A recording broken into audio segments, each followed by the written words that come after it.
The Battle of the Trench, 627 CE, how Prophet Muhammad outsmarted 10,000 enemies. Introduction, a city under siege. In the year 5 AH, 627 CE, the city of Medina stood on the edge of catastrophe. This was not just another confrontation between Muslims and their enemies. This was an existential crisis. Having survived previous battles like Badr, 624 CE, and Uhud, 625 CE, the Muslim community now faced the most formidable coalition ever assembled against it. The enemies of Islam, frustrated by their past failures, sought to annihilate the young Muslim state once and for all. This massive conflict became known as the Battle of the Trench, or Ghazwat al-Khandaq in Arabic. It is also referred to as the Battle of the Confederates, Ghazwat al-Ahzab, as it involved an alliance of various Arab and Jewish tribes united in their desire to destroy Islam at its roots. Causes of the battle: fear, power, and revenge. The reasons behind this grand alliance and the subsequent siege of Medina were multi-layered. 1. Fear of Islam's rising influence. The rapid spread of Islam and its appeal across different tribes posed a serious threat to the dominance of Qurayshi aristocrats and influential Jewish tribes. They saw Islam not merely as a religion, but as a movement that could dismantle the old order. 2. The Ghatafan's political ambitions. The powerful Ghatafan tribe wanted to regain control over trade routes that now came under Medina's influence. Economic rivalry turned into political hostility. 3. Revenge from past defeats. The Quraysh, still reeling from their losses in Badr and Uhud, yearned for retribution. The Jewish tribes of Banu Nadir and Banu Qurayzah also sought revenge for being expelled from Medina due to their betrayals. The formation of the Confederate alliance. This war was instigated by Jewish leaders from Banu Nadir who had been exiled to Khyber. They traveled across Arabia, persuading tribes to join the attack on Medina. The Confederate army included the Quraysh, some 4,000 troops, led by Abu Sufyan ibn Harb, the Ghatafan, some 2,000 troops, Banu Nadir and Banu Qurayzah, along with other Jewish factions, allied tribes like Fazara, Ashja, and Asad. In total, around 10,000 men assembled, by far the largest army the Arabian Peninsula had seen at that point.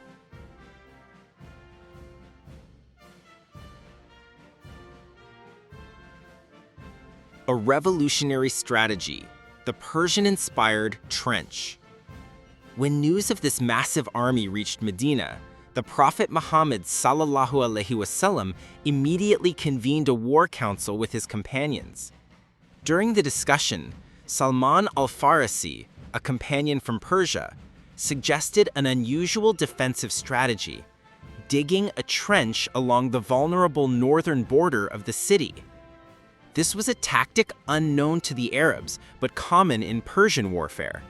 The Prophet accepted the idea and, with his companions, personally took part in the grueling excavation. Trench dimensions: length, about 5,544 meters. Width, about 4.6 meters. Depth, about 3 meters. The trench spanned the northern front of Medina, while the other sides were naturally protected by rocky terrain, palm groves, and tightly built dwellings. The 27-day siege, a test of faith and endurance. When news of this massive army reached Medina, the Prophet Muhammad ﷺ immediately convened a war council with his companions. During the discussion, Salman al-Farisi, a companion from Persia, suggested an unusual defensive strategy, digging a trench along the vulnerable northern border of the city. This was a tactic unknown to the Arabs, but common in Persian warfare. The Prophet accepted the idea and, with his companions, personally took part in the grueling excavation. The 27-day siege, a test of faith and endurance. When Confederate army arrived and saw the trench, they were stunned. Unable to launch a cavalry charge or mount an infantry assault, they resorted to laying siege. For nearly a month, Medina endured a standoff marked by extreme anxiety, food shortages and hunger, freezing desert nights and scorching days, internal betrayal threats, especially from Banu Qurayzah, who broke their non-aggression pact with the Muslims and secretly negotiated with the Confederates. Dueling across the trench. Although no full-scale battle occurred, several small skirmishes and duels broke out. One of the most notable was Amr ibn Abud al-Wud, a famed Qurayshi warrior, managed to leap across the trench and challenge the Muslims to single combat. His challenge was met by Ali ibn Abi Talib, who fought and killed him in a fierce duel. This moment uplifted Muslim morale and struck fear into the hearts of the enemies. Divine intervention. The storm that shattered the alliance.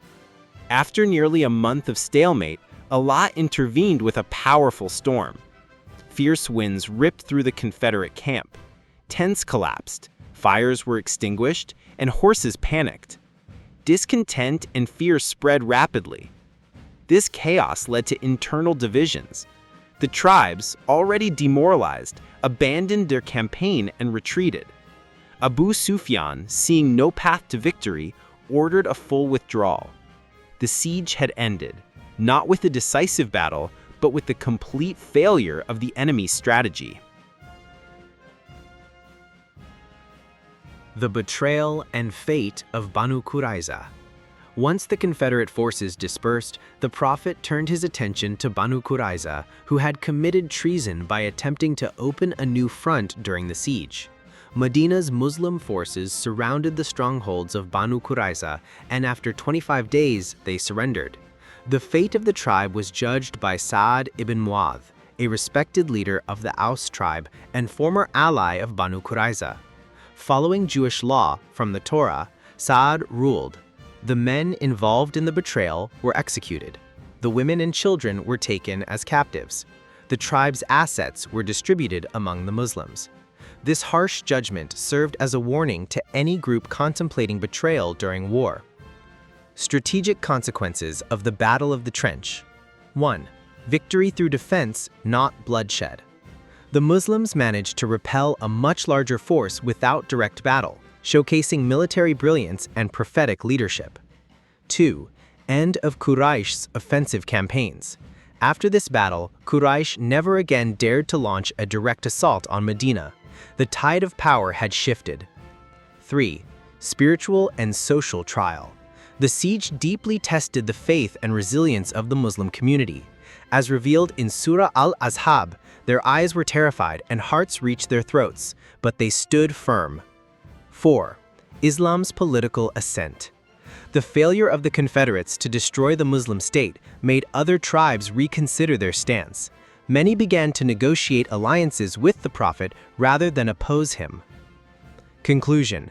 Unity, strategy, and divine support. The Battle of the Trench was not won by numbers or weapons, but by unity, foresight, and the unwavering belief in Allah's support.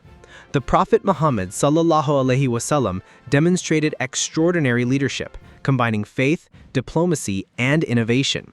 It was a turning point that marked the beginning of the end for Quraysh dominance and the emergence of Islam as a central power in the Arabian Peninsula.